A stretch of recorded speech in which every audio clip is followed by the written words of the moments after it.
All right, guys, welcome back to another video. It's your man Jay. So while some of you haven't had your Pixel 7 Pro very long, I've had mine for almost a month, and it's been pretty impressive so far. I didn't want to drop a 7-day review. I didn't want to drop a 2-week review.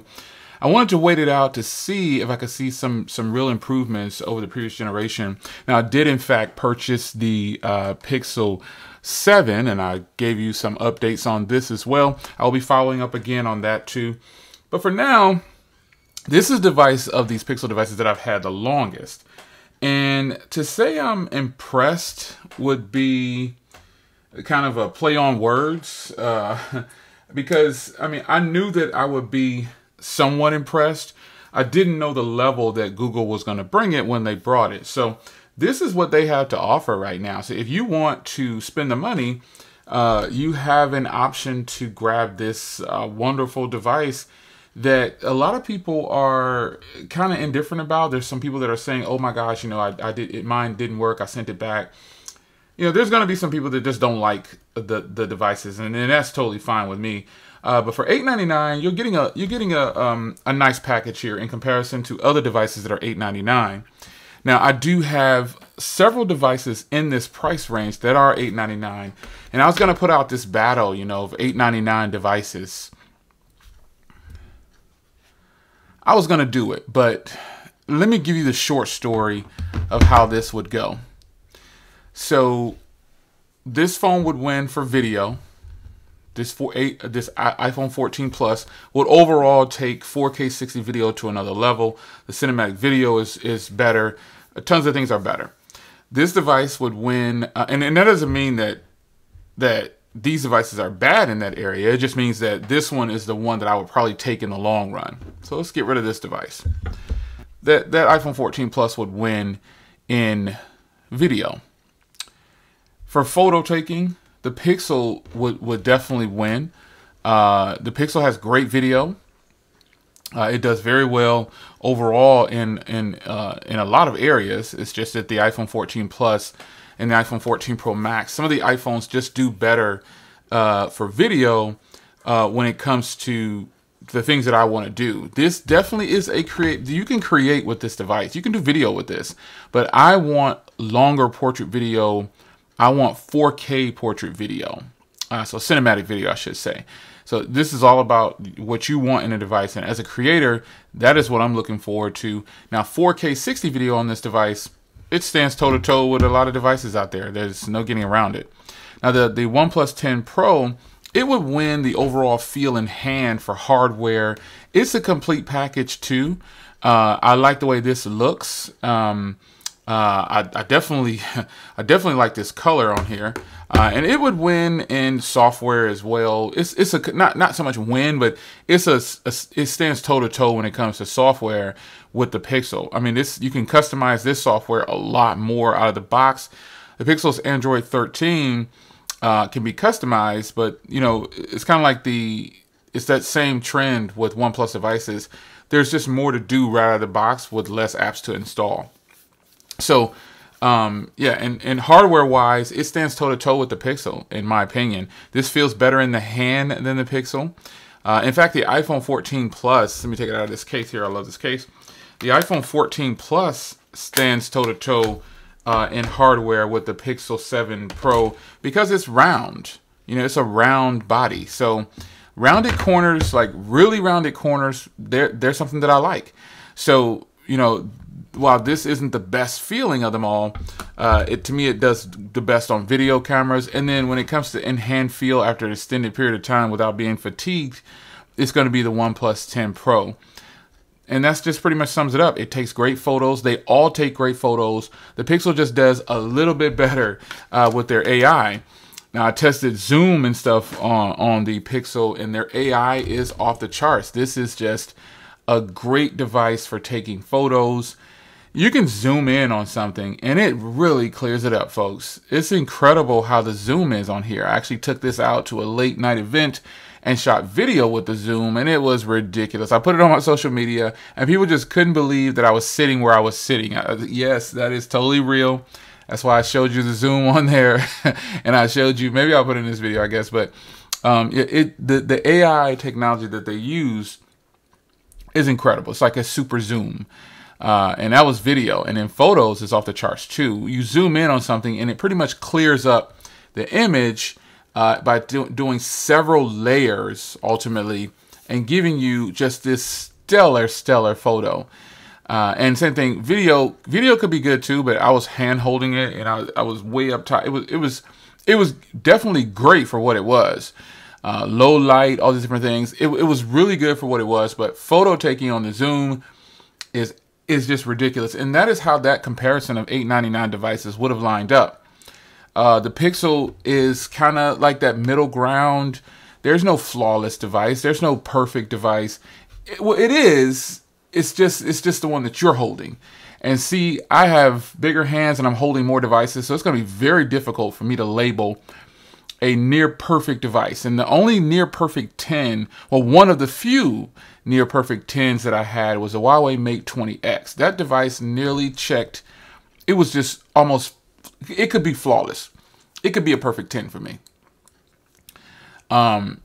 This device, however, it's a complete package for $8.99. I just wish they would have given more storage for that. So you have a 6.7-inch display. You have facial recognition back on the device. This is something that people wanted. You got a Quad HD display. The curved body on here is absolutely great, man. I love this curved body. They updated the back portion here, the camera bar. Obviously, you see I have a SophieGuard skin on here. Go to SophieGuard.com in order to get this skin and any other skin. As you saw, the Pixel 7 had a like a mirror type transparency where it flip-flops to all the different colors. If you want a skin for grip, I got this. This is strictly grip, man. I have to have grip on the device. And this device definitely puts down the grip with this skin on it, because without this skin, it is a slippery device. And that's always been a con of every device that I've had. It grabs a bunch of fingerprints, it's slippery, and things like that. Now, Google sent this one over, and I fell in love with the darker color. I didn't think that I would like the obsidian, which is why it's got this black honeycomb skin on here. Also, getting different color devices is hard to skin and put different cases on. It just doesn't look right. But having the updated camera bar is nice because it housed in there is some solid hardware and camera. It's a slimmer design, it appears. It's really nice. I really like it a lot.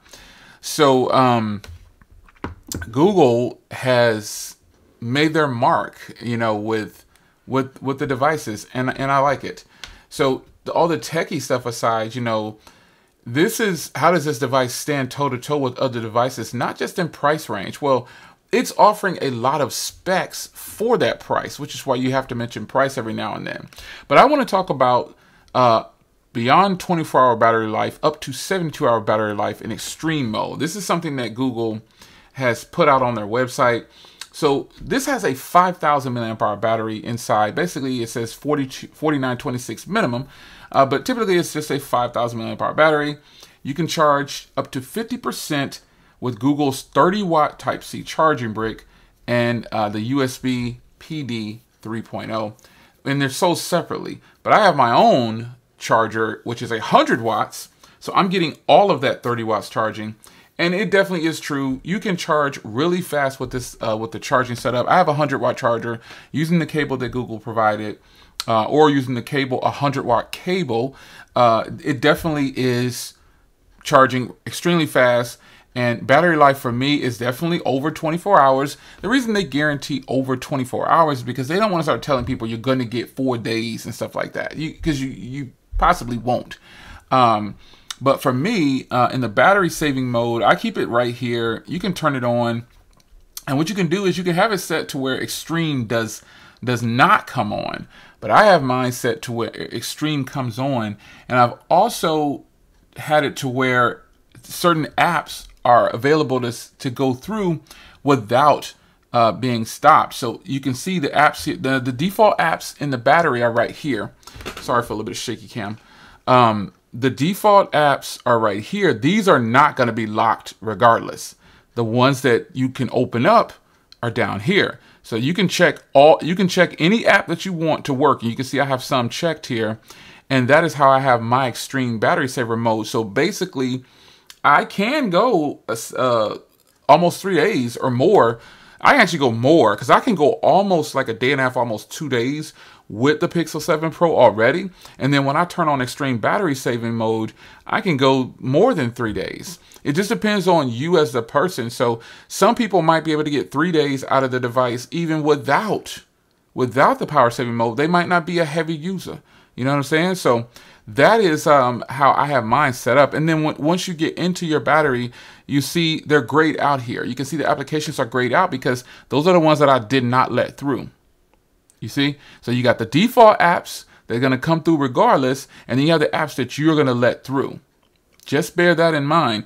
Power saving mode on the Pixel 7 Pro is the truth. And the Pixel 7, it is the truth. It is really solid. Now, I'm going to change this wallpaper here to a different wallpaper because the skin, you see how the skin changed to a different color or whatever. I like skinning, or not skinning, but doing the UI like this. I think it's pretty cool that there's different options here to customize it. Now on my S22 Ultra, you can see that now everything is skinned. That's a skin on a skin. And I put out a video on that one because it now has Android 13, but there's a lot to like about this device's software. Now, while you can't customize too much coming out of compared to, like, say, a OnePlus, you can still do a lot, and some people don't really want to do much. This is about as much as some people might customize their device. So let me turn off power saving mode because it'll keep dimming down.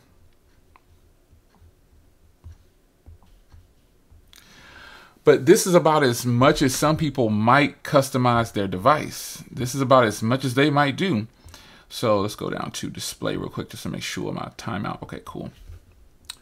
And I don't anticipate a lot of people, like regular folks that get this device, they might not be too quick to customize their device. They might just say, okay, yeah, I'm just gonna do this and then this is it. You know what I'm saying? So it's up to you to determine how you want to customize your device. But for me, customizing the device isn't, I'm that boring person, I guess. You know, I don't do very much for customizations. But the software on here is solid, man. It's solid. There's nothing that I don't like about this software. It checks every box. It's nice and it's nice and fluid. It's nice and smooth. And another reason is because this has the G2. It's the Google Tensor G2, not G2, the Google Tensor chip, the second iteration of it, and it also has 12 gigs of DDR5 RAM.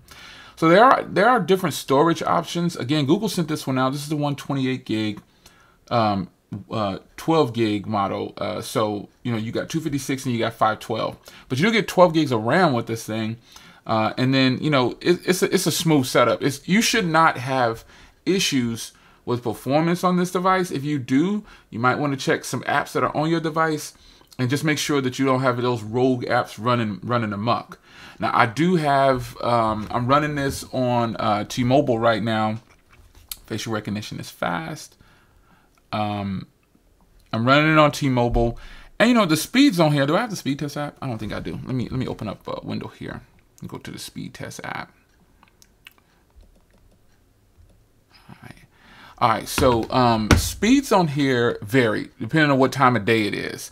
Sometimes I've run this test and I get 500 or whatever in my house. Like right now I'm getting 200 almost, or probably hit 200. Okay, so it's more than 200.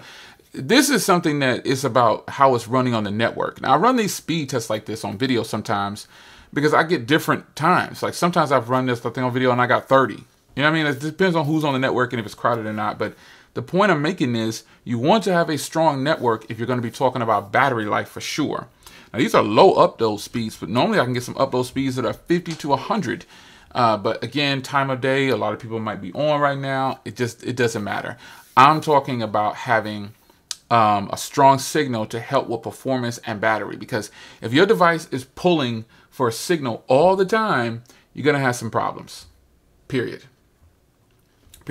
Now, one thing that a lot of people might not talk about on this device is the speaker setup. It has stereo speakers, and then it also has 3 microphones, and it has noise suppression. So when you open up the camera, app, and you go to video, you got this option up here, right here, for the First of all, it does HDR 10-bit audio as well. That's another thing on the cameras. But you have this speech enhancement. I suggest you just keep that on, folks. Keep it on. There's no reason to turn that off. Whether it's the front or the back, the vlogs, anything you're recording is going to be off the charts. Now, the 3 microphone setup when recording, you can definitely tell it's in play when it comes to comparing it to other devices. You can tell that it's there.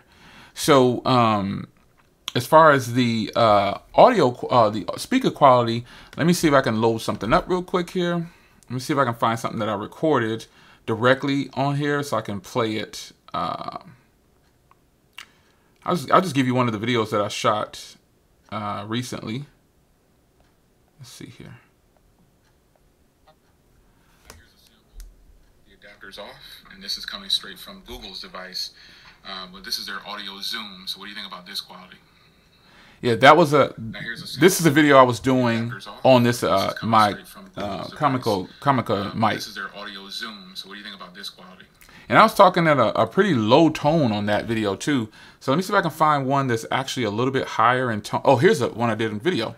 All right, guys, welcome back to another video. It's your man Jay. Just cleaned up the truck. Gonna take it home and do the tires. But this isn't about. Well, it is about this truck. So I've been. Also, keep in mind, I shot this video for my car channel, and this video, the phone did not overheat. Speaking about the recording, once again, the phone didn't overheat. I haven't had any heating issues since that first when I first took it out of the box and was doing it. I haven't had any heating issues at all. Deciding whether or not to do a lemon law, and I'm still not going to do one because GM has agreed to build me a new truck. So that could just give you some sense of you know, how good the speakers are on here. A lot of people probably don't talk about the speaker setup on here. It is extremely impressive, and you shouldn't have any issues with this device when it comes to hearing and depending on the environment and things like that. It's just a good. This is a complete phone. Like I said, it may not win in video in every such scenario. And when I said the iPhone would win in video, I'm talking about as a package. The video on the iPhone is great. The video on this device is great, but the upper hand goes to the iPhone because they are seasoned when it comes to their cinematic video. They've put their time in, and you know, their cinematic video is better. You can do 4K, but remember the last iteration of that, they could only do 1080p, just like Google. So this is an easy one. Google's gonna bump theirs up to 4K 30 or 4K 24 cinematic video. They'll give it to the front camera next time around. They're gonna do these things. They're gonna do it. Now for the techies out there, this is gonna get 5 years of pixel updates, is what they're calling it.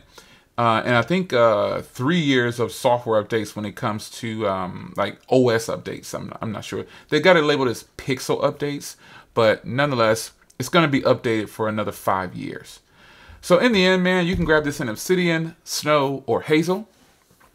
It's a fantastic device. There's not much that you probably would dislike about it, I would say, if you're an Android person. If you haven't tried this yet, I would be surprised for a stock Android person has not tried this yet. This is a win-win when it comes to buying a stock Android device. To me, it is the cream of the crop when you want to experience Android. That's just what I say. You do what you want to do, but I'm telling you, having used this for almost a month, I had the downs at the beginning with the overheating with the cinematic video. Then I compared the cinematic video in detail next to the iPhones, and the iPhones take that arena. You know, the Pixel needs some work there. But after that, I haven't had any heating issues. I've been using this device to record on my car channel multiple times because the voice is so good on here and it cancels out the sound around. Now I used the iPhone for the video channel the other day because I forgot my battery pack for my camera, and the iPhone did great. Video looks great. The Pixel can do great video. But as a complete package for an Android device, I think this is pretty much it right now for me. The 7 is like the ultimate because of the size.